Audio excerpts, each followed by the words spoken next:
Bonjour à tous, Covid rebelote. Cette fois, la présidente de la Commission européenne, Ursula von der Leyen, veut faire un nouveau coup d'État, toujours à 800 milliards d'euros, mais sur les questions militaires. Sur les questions de défense nationale, d'industrie de défense, voire de dissuasion nucléaire. Et vous voyez à quel point on est sur des sujets cruciaux, là. De sécurité, d'indépendance nationale, de souveraineté, de guerre et de paix. Parce qu'en parallèle, bien sûr, pour servir son agenda, l'Union européenne a besoin que la guerre d'Ukraine se poursuive, s'aggrave le plus possible. Alors, il y a un sommet à Bruxelles ce 6 mars pour développer tout ça, mais Ursula von der Leyen a déjà annoncé les choses.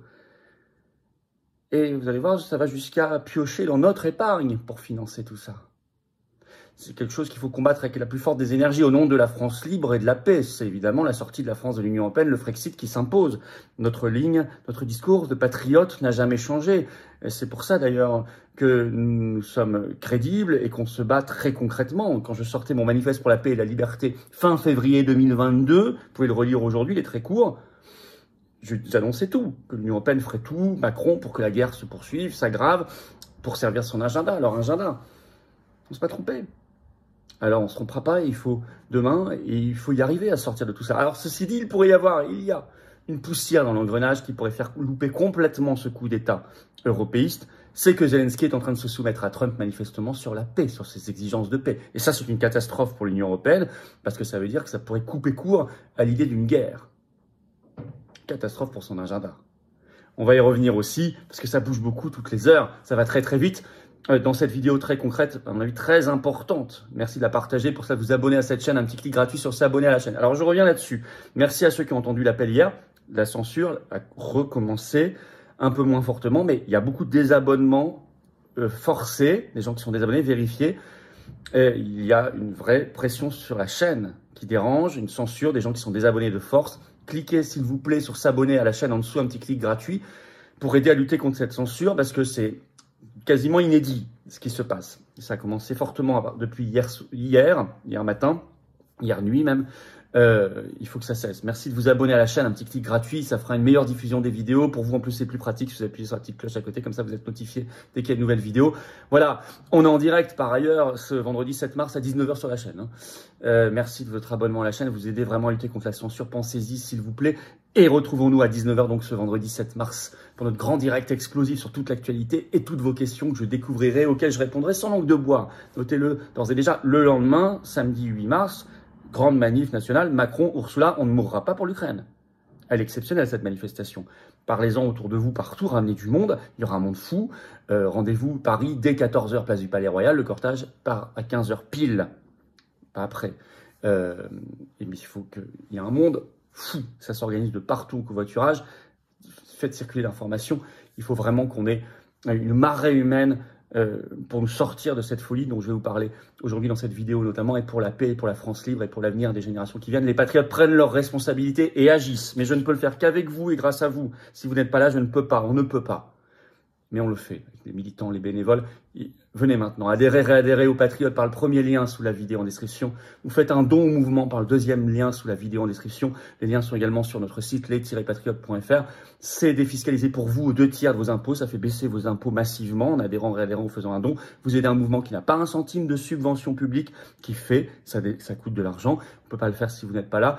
Et c'est utile, c'est concret, ça rassemble. Et si on ne le fait pas nous, personne ne le fera à notre place. Donc je vous attends maintenant. Vous pouvez adhérer, réadhérer ou faire un don dès maintenant. Vous êtes les bienvenus pour des belles valeurs, des très grands combats, et vous aidez, vous nous permettez de faire, d'agir concrètement en profitant de la défiscalisation aux 2/3. Énorme bienvenue aux nouveaux adhérents patriotes, bravo aux réadhérents et aux donateurs, on y va. Coup d'État d'Ursula von der Leyen qui se voit chef des armées, Kaiserin, dans la logique du coup d'État déjà qu'on a vu dans le Covid-19. Mais ça pourrait complètement foirer, permettez-moi ce terme. Vous allez voir pourquoi. D'abord, les annonces folles d'Ursula von der Leyen faites ce 4 mars, donc avant même le sommet de Bruxelles, le sommet spécial sur la défense et l'Ukraine qui est le 6 mars. Elle a fait une conférence de presse grandiloquente pour présenter son plan qu'elle a déjà nommé en anglais « Rearm Europe », donc « réarmons l'Europe ». Alors je vais vous citer... Premier extrait. « Nous vivons une époque dangereuse, dit Ursula von der Leyen. La sécurité de l'Europe est menacée de manière bien réelle. Aujourd'hui, je vous présente le plan Réarmer l'Europe, un plan pour une Europe plus sûre et plus résiliente. » Europe plus sûre et plus résiliente, c'est strictement les mêmes termes que pour le Covid. Le contenu, je cite toujours, ça ensuite elle l'a mis sur son compte X, Mon compte X à moi, c'est F-Filippo, pour ceux qui veulent me suivre, n'hésitez pas. Donc elle dit, REARM signifie plus de marge de manœuvre budgétaire pour le financement public national de la défense grâce à la clause dérogatoire. Un nouvel instrument de prêt aux pays de l'UE pour les capacités de défense les plus nécessaires. Utilisation plus souple des financements de l'UE en faveur des investissements dans la défense. Plus de capitaux privés mobilisés via l'Union de l'épargne, on en parlera, et de placement. Et la Banque européenne d'investissement. En fait, l'idée, c'est que toutes les compétences très nationales de la défense nationale, parce que normalement, elle ne peut pas y toucher, c'est même pas dans les traités européens, la défense. C'est hors traité. Pourtant, elle y touche. Parce que, l'air de rien, profiter d'une crise, comme pour le Covid, où elle s'est emparée de la santé, et des contrats vaccinaux, etc. Là, c'est profiter de la guerre d'Ukraine pour s'emparer de la défense nationale. Et faire passer par la tuyauterie budgétaire bruxelloise, l'air de rien, et la tuyauterie juridique, et des prêts, ce qui normalement est strictement national. Et donc une main mise et un droit de regard énorme de la Commission de Bruxelles. Donc c'est un véritable coup d'État.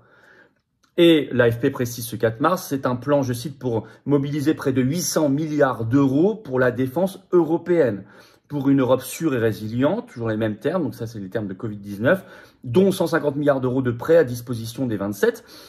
Et Ursula von der Leyen ajoute, le moment est venu pour l'Europe. Le moment est venu de quoi? Le moment est venu de l'armée européenne, du grand saut européiste.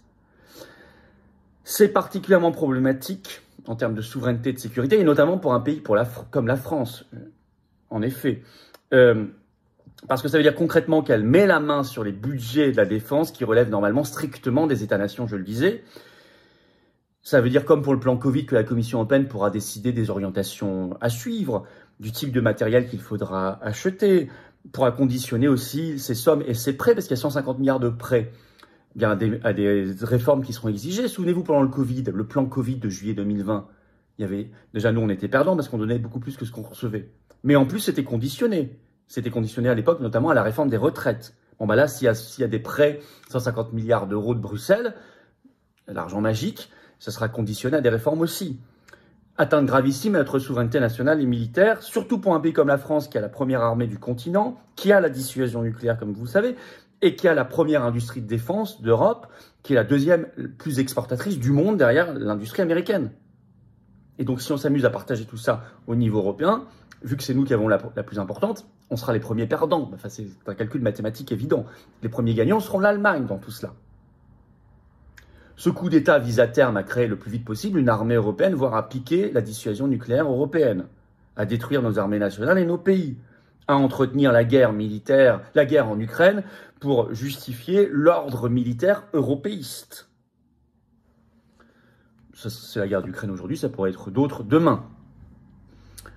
Alors, tout ça a été prémédité de la part de Ursula von der Leyen, parce que je vous signale que pour la première fois dans cette Commission européenne, là, ce qui correspond à son deuxième mandat de président de la Commission européenne, il y a un commissaire européen à la défense. Il n'y en avait pas avant.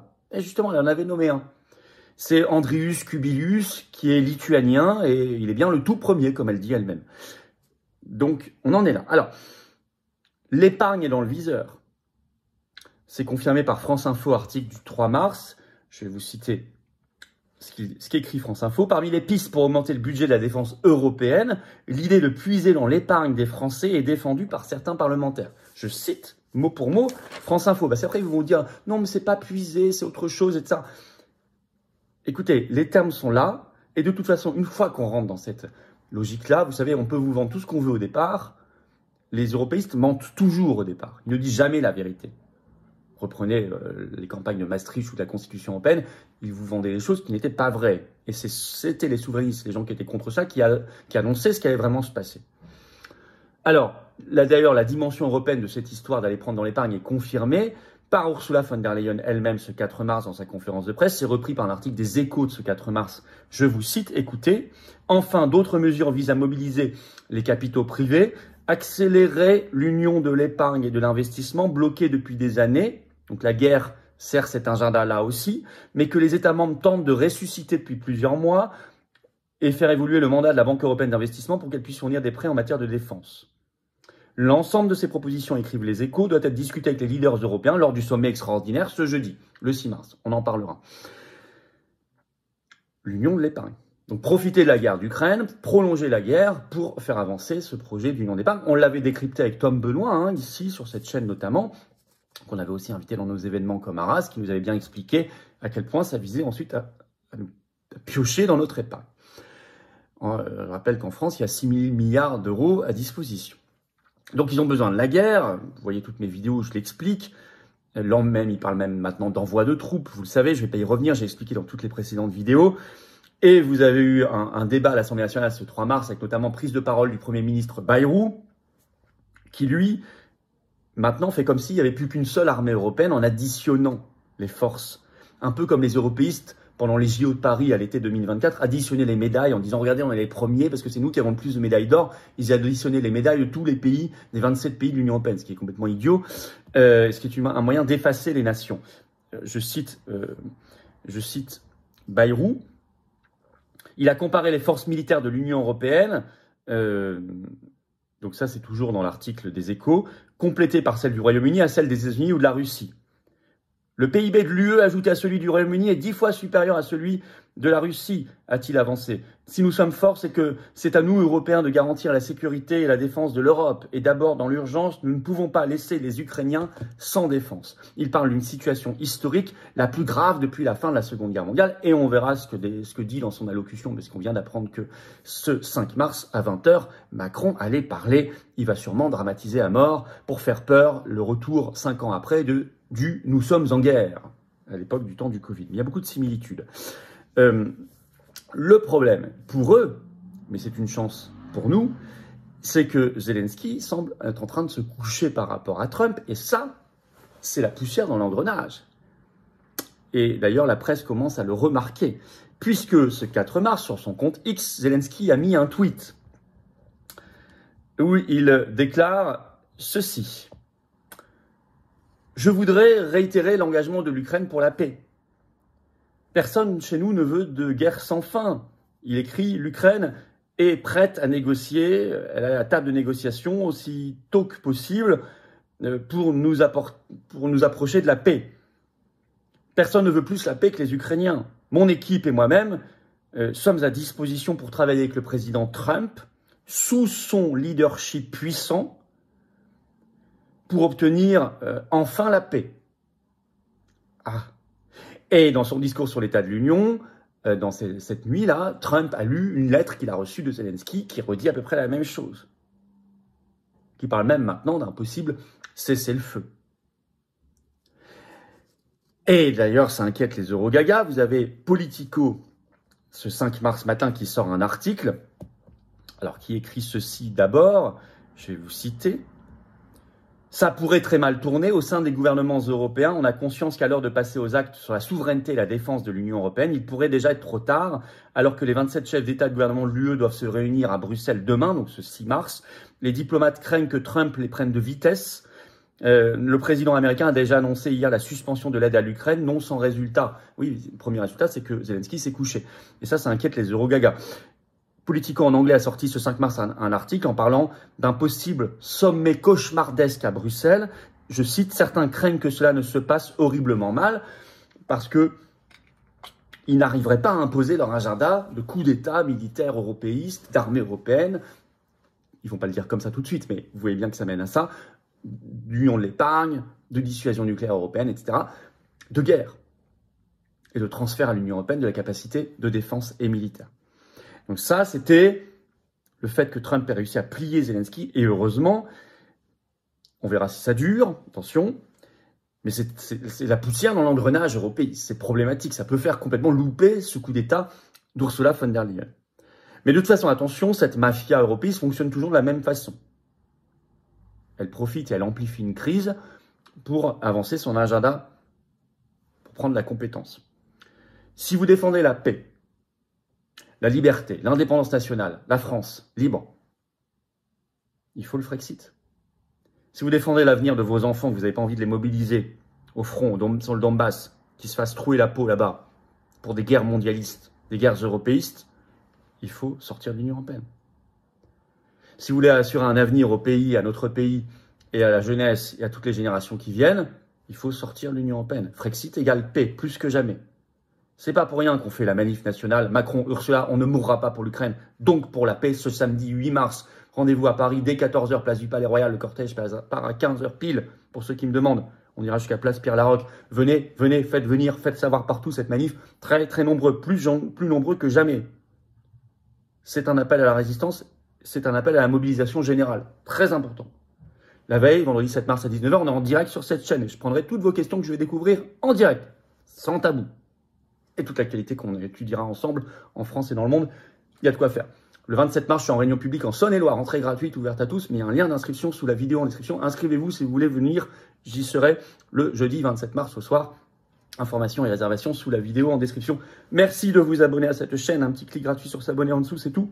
C'est un dixième de seconde pour vous, parce que nous sommes victimes de désabonnements forcés, vérifiez que vous ne l'avez pas été. Il y a une vague de censure très forte depuis 48 heures. Merci de vous abonner peut-être plus que jamais.